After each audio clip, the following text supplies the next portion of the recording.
মোক গ'লে সোধে পুলিচৰ চাকৰি কেতিয়া ওলাব, তামান্নু কেতিয়া ওলাব, ফৰেষ্ট কেতিয়া ওলাব। তাৰমানে আজি আমাৰ যুৱ প্ৰজন্মৰ মাজত আলফাত যোৱাৰ কাৰণে চিন্তা কৰা নাই, পুলিচ বেটেলিয়নত যাবৰ কাৰণে চিন্তা কৰি আছে। মানুহৰ জীৱনলৈ এই ভাবিব নোৱাৰা পৰিৱৰ্তন 4 বছৰৰ ভিতৰত সম্ভৱ হ'ল।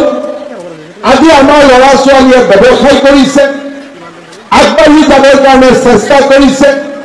অসমত উদ্যোগীকৰণৰ প্ৰক্ৰিয়া আৰম্ভ হৈছে, চৰকাৰী চাকৰিত নিযুক্তি আৰম্ভ হৈছে। অফিচ কাছাৰীটো আগতকৈ বেয়া কাম কাজবোৰ কমিছে যদিও পুৰা শেষ হৈ যোৱা নাই। 300 চৰকাৰী কৰ্মচাৰী মানুহৰ পৰা টকা লোৱাৰ কাৰণে জেলত ভৰোৱা হৈছে। আজি মানুহৰ মনত ভয় হৈছে। আগতে 90 টকাৰ ঘোষ লৈছিল, এতিয়া জিপেদি ঘোষ লয়। যাতে চৰকাৰে গম নাপায়, কিন্তু জিপেটো ঘোষ কৰে কেনেকৈ ধৰিব পাৰি তাকো আমি বুজি পাওঁ, তাৰ ব্যৱস্থা কৰিছোঁ।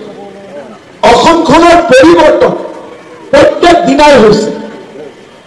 দুখীয়া আৰু নিম্ন মধ্যবিত্ত এই মানুহখিনি আমি কেনেকৈ সকাহ দিব পাৰোঁ।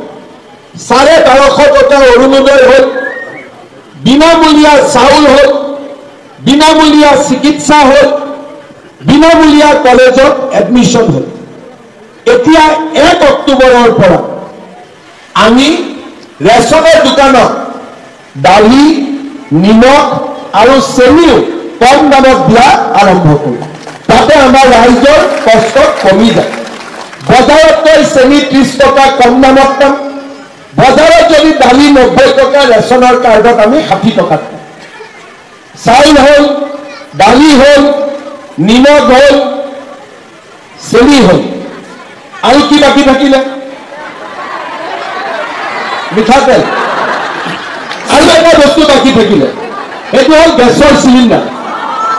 এটা গেছৰ চিলিণ্ডাৰত 950 টকা দিব লাগে, লগত এজেণ্টে আৰু 50 টকা ল'লে 1000-1500 টকা দিব লাগে। 1 অক্টোবৰৰ পৰা মই আপোনালোকক গেছ 650 টকাত দিম, এইটো কথা মই আপোনালোকক জনাই দিম। আৰু উজ্জ্বলা গেছৰ কাৰ্ড আছে, যাৰ যাৰ উজ্জ্বলা গেছৰ কাৰ্ড আছে তেওঁলোকৰ গেছ লয় 250 টকা। আজি নিম্ন মধ্যবিত্ত আৰু দুখীয়া পৰিয়াল কেনেকৈ সকাহ পাইছে।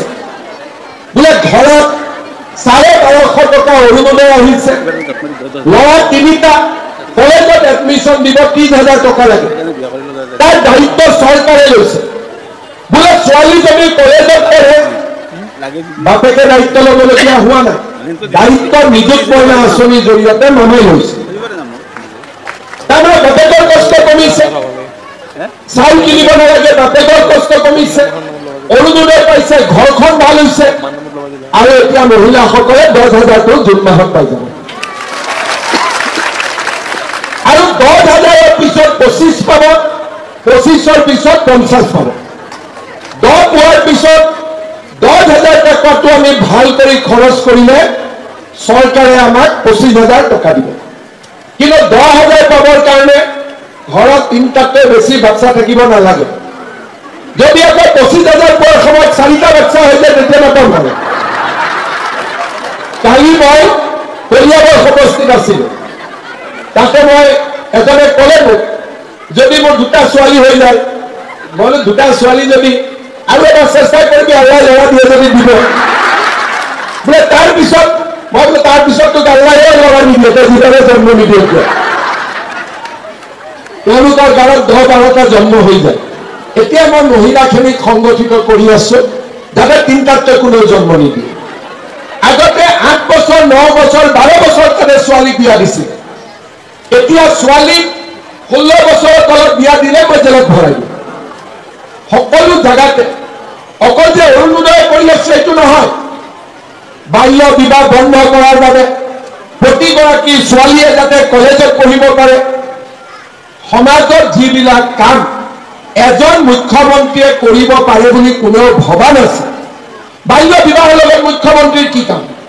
এইবিলাকতো সমাজ সংস্কাৰৰ কাম। মই বুলি নহয়, এইটো মোৰ কাম। কতো কষ্ট নাপায় কংগ্ৰেছ চৰকাৰৰ দিনত অংগনবাদী চাকৰি এটা ল'বৰ কাৰণেও পইচা দিব লাগিছিল মাক বাপেকে ল'ৰা ছোৱালীক কলেজত যাই ভাল কৰি পঢ় ল'ৰাই মাকক কয় পঢ়ি কি লাভ হ'ব চাকৰি পাম নেকি